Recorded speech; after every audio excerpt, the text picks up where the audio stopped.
नमस्कार बंधुरा चलुन आज के डिमेर एक दुर्दान्त रेसिपि शेयर करब। बंधुरा आमी एखाने दुटो डिम निয়েছি और निয়েছি आदा रसुन पेঁয়াজ दुटो शुकनो लंका काँचा लंका और टमेटो कुचि समस्त किछु आमी मिक्सिते पेस्ट करे नेब।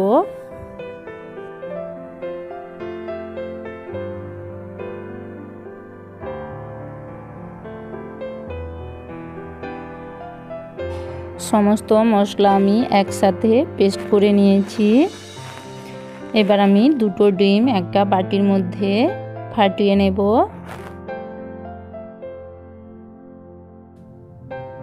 संगे सामान्य परिमाण लवण निয়ে নিচ্ছি। একটা ছোট চামচ দিয়ে ভালো করে ডিম দুটো আমি ঘেঁটে নেব। গ্যাসের আঁচে কড়াই বসিয়ে রেখেছি। পরিমাণ মতো তেল নিয়ে গরম তেলে আমি ঘেঁটে রাখা ডিম দুটো দিয়ে খুব ভালো করে ভেজে নেব। সঙ্গে আমি সামান্য পরিমাণ পেঁয়াজ কলি দিয়ে দিচ্ছি। ডিম আমি ভাজ করে ছোট করে টুকরো করে ভেজে নেব। এইভাবে ডিমের অমলেট বানিয়ে আমি এই অমলেটের ক্যারি বানিয়ে দেখাবো। বন্ধুরা খুব দুর্দান্ত এক রেসিপি, ভাতের সাথে খেতে খুব ভালো লাগবে। এবার আমি ছোট ছোট টুকরো করে নেব। ডিমের অমলেটের টুকরোগুলো আমার ভাজা হয়ে গিয়েছে, আমি তুলে নিচ্ছি। আমি আবারও সামান্য পরিমাণ তেল নিয়েছি। তেলের মধ্যে আমি পরিমাণ মতো হলুদ নিয়ে নিচ্ছি। সঙ্গে আমি পরিমাণ মতো পেস্ট মশলা নিয়ে নেব। মশলাটা আমি 1 মিনিটের মতো টাইম নিয়ে কষে নেব।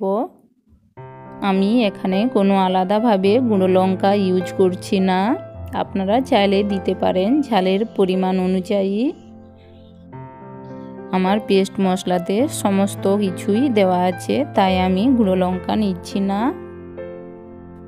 মশলাটা কষা হয়ে গিয়েছে। এবার আমি এর মধ্যে হাফ বাটির মতো জল অ্যাড করছি।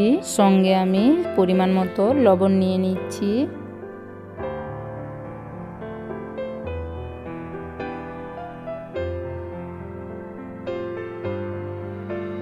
ঝোলটা ফুটে উঠলে এর মধ্যে আমি ডিমের অমলেটগুলো নিয়ে নেব।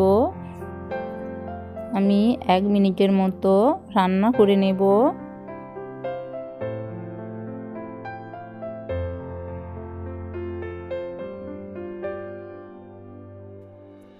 ডিম অমলেটের ক্যারির ঝোলটা গাঢ় হয়ে এসেছে। আমি নাড়াচাড়া করে একটা পাত্রে নামিয়ে আপনাদের দেখাচ্ছি। রান্নাটা আমার হয়ে গিয়েছে। বন্ধুরা এইভাবে বাড়িতে ডিমের অমলেটের ক্যারি একবার হলেও বানিয়ে ভাতের সাথে খেয়ে দেখবেন, খেতে খুব ভালো লাগবে। খুব সহজ একটা রেসিপি। বন্ধুরা রেসিপিটা ভালো লাগলে একটা লাইক করে দেবেন। পাশে থাকার জন্য আমার চ্যানেলটা সাবস্ক্রাইব করে রাখবেন।